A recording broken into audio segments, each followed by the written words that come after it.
और आपको बता दें कि भारत ने पहलगाम हमले का बदला ले लिया है और ऑपरेशन सिंदूर के जरिए भारत ने सिर्फ 15 दिनों के अंदर ही पहलगाम हमले का बदला ले लिया।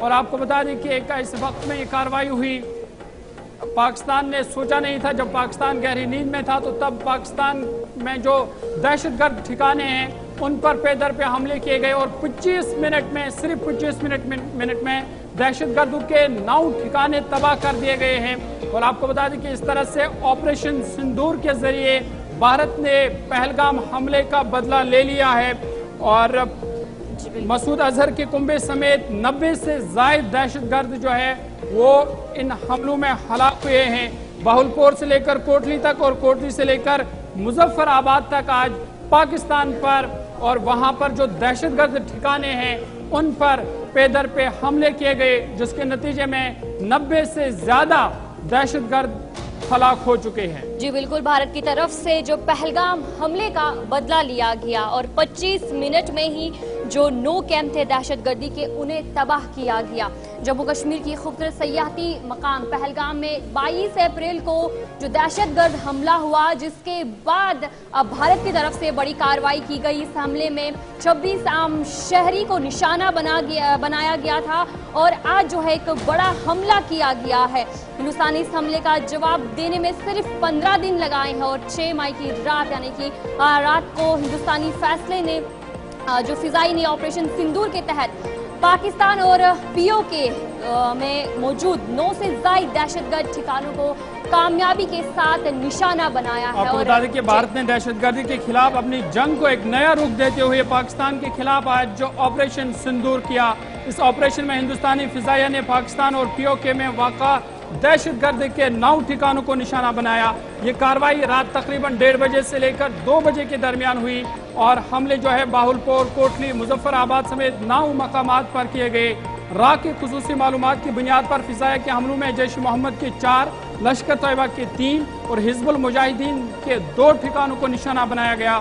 ऑपरेशन सिंदूर में जैश मोहम्मद के सरबरा मौलाना मसूद अजहर के खानदान के 10 अफराद और 4 करीबी साथी भी इस हमले में हलाक हुए हैं।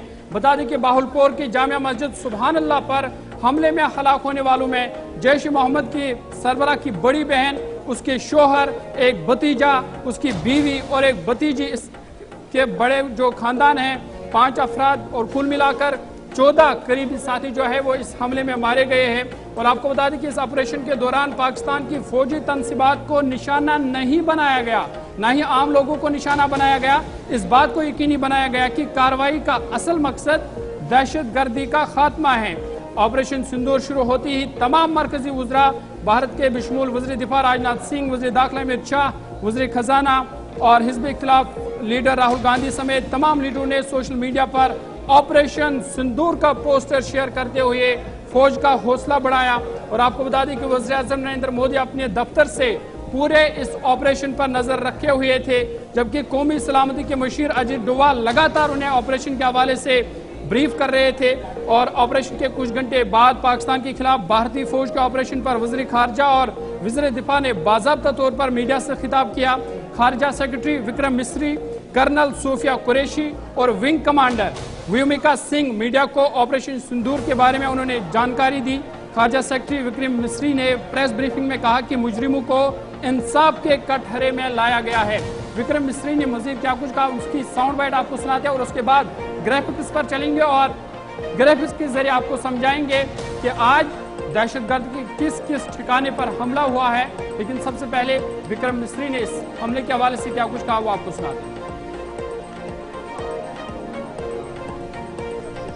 उदाहरण है, ये स्वाभाविक है कि पहलगाम में हुए इस हमले से जम्मू और कश्मीर के साथ साथ भारत के अन्य भागों में भी आक्रोश देखा गया। हमलों के बाद भारत सरकार ने स्वाभाविक रूप से पाकिस्तान के साथ संबंधों को लेकर कुछ कदम उठाए।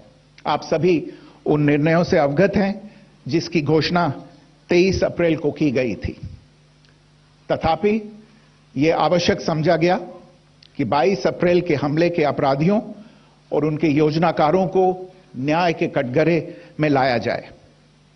हमलों के एक पखवाड़े के बाद भी पाकिस्तान द्वारा अपने क्षेत्र या अपने नियंत्रण वाले क्षेत्रों में आतंकवादियों की इंफ्रास्ट्रक्चर के विरुद्ध कार्रवाई करने के लिए कोई स्पष्ट कदम नहीं उठाया गया है। उल्टे वो इनकार करने और आरोप लगाने में ही लिप्त रहा है। पाकिस्तान आधारित आतंकवादी मॉड्यूल्स पर हमारी खुफिया निगरानी ने संकेत दिया है कि भारत के विरुद्ध आगे भी हमले हो सकते हैं। अतः इनको रोकना और इनसे निपटना और दहशतगर्दों का हाथ था और उन्हीं दहशतगर्द ठिकानों पर आज हमले किए गए। ग्राफिक्स एक एक करके चलाइएगा कि किस तरह से सिर्फ जो 9 टेरर कैंपस को आज तबाह कर दिया गया। ये एक एक करके आपके सामने आ रहा है कि 9 टेरर कैंपस को सिर्फ 25 मिनट में ही तबाह किया गया। पहला हमला सवाई नाला कैंप पर किया गया।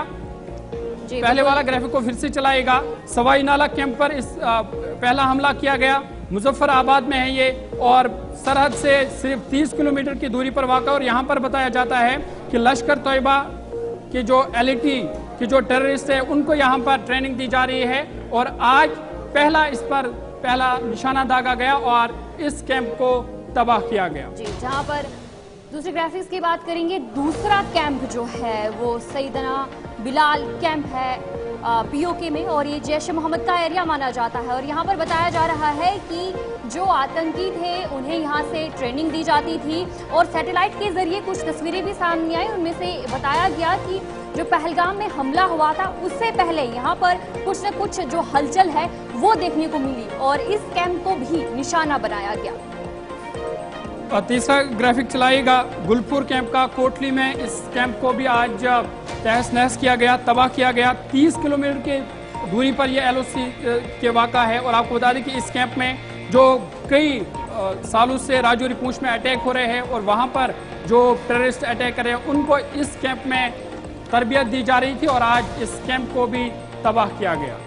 और चौथा कैंप जो है जिसका नाम बरनाला कैंप बताया जा रहा है और यहाँ पर भी जो रिक्रूटमेंट है और जो ट्रेनिंग है वो यहाँ पर दी जाती थी टेररिस्ट को। और इस कैंप की बात करेंगे तो ये भिंबर में है और 9 किलोमीटर की दूरी पर है एलओसी पर और इसे भी आज निशाना बनाया गया। यहाँ पर अक्सर जो ट्रेनिंग है, जो रिक्रूटमेंट्स है वो इस कैंप में करवाई जाती थी और इसे भी आज निशाना बनाकर तबाह कर दिया गया। पांचवा बड़ा हमला जो है वो सरजाल कैंप पर हुआ। ये कोटली में ये वाक़ा है, 13 किलोमीटर की दूरी पर ये वाक़ा है और करीबन यहाँ पे 15 टेररिस्ट बताए जा रहे हैं जिनको यहाँ तरबियत दी जा रही थी। और आज ऑपरेशन सिंदूर के जरिए इस कोटली अब्बास कैंप को भी खत्म कर दिया गया, इसको भी तबाह कर दिया गया। तो चले इसके अलावा जो अगला है महमूना जोया कैंप की बात करेंगे। यहाँ पर भी जो हमला है वो किया गया है और यहाँ पर भी बताया जा रहा है कि हिजबुल मुजाहिदीन की बात करेंगे तो यहाँ पर काफ़ी ज़्यादा स्ट्रॉन्ग होल्ड उनका माना जाता था और यहाँ पर जितने भी आर्म्स एम्यूशंस है वो यहाँ पर रखे जाते थे और ड्रोन के ज़रिए भी जो वेपन है वो स्मगल किया जाता था। पंजाब और जम्मू की बात करेंगे तो यहाँ इसी कैंप से जो स्मगलिंग है ड्रोन की, आर्म्स की, एम्यूशंस की जो चीज़ें हैं वो यहाँ से सप्लाई की जाती थी और फिलहाल इस कैंप को भी निशाना बनाकर तबाह कर दिया गया। 8वां बड़ा हमला मरकज़ तैयबा पर किया गया। आपको बता दें कि मुरीदके में ये वाक़ा है। अजमल कसाब और डेविड हैडी बताया जा रहा है कि उनको इस कैंप से तरबियत मिली थी और आज इस कैंप को भी तहस नहस कर दिया गया। ऑपरेशन सिंदूर के जरिए इस कैंप को भी तबाह किया गया और मुंबई अटैक्स जो पेश आए बताया जा रहा है कि जो उसमें टेररिस्ट शामिल थे उनको भी इसी कैंप से तरबियत मिली थी और आज ऑपरेशन सिंदूर के जरिए इस कैंप को भी तबाह किया गया। लास्ट ग्राफिक चलाएगा। जो नवा अटैक आज हुआ वो आपको बता दें कि मरकज सुबहान अल्लाह जो हमने पहले ही बताया कि जहाँ पे जो हेड ऑफिस माना जा रहा है जैश मोहम्मद का और यहाँ पर बड़ा नुकसान हुआ क्योंकि जो जैश मोहम्मद के सरबराह है उनके ख़ानदान के करीबन 14 अफराद हैं जो आज इस यहाँ पर जब अटैक हुआ तो इस अटैक में वो हलाक हुए। तो कुल मिलाकर आपको बता दें कि ऑपरेशन सिंदूर के जरिए करीबन 90 से ज़्यादा मिलिटेंट जो दहशतगर्द है वो मारे गए हैं और कहीं ना कहीं जो पहलगाम हमले का बदला जो है वो आज भारत ने ले लिया है और ऑपरेशन सिंदूर के जरिए ये बदला भारत ने लिया है और 9 मकामात जो दहशतगर्द के ठिकाने हैं वहाँ पर आज पे दर पे अटैक्स हुए जिसके नतीजे में 90 से ज़ायद टेररिस्ट जो है वो हलाक हुए हैं।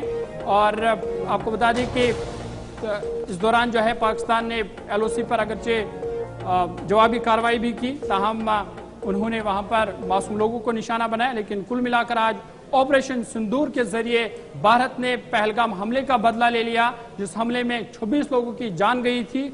और आज दहशतगर्द ठिकानों को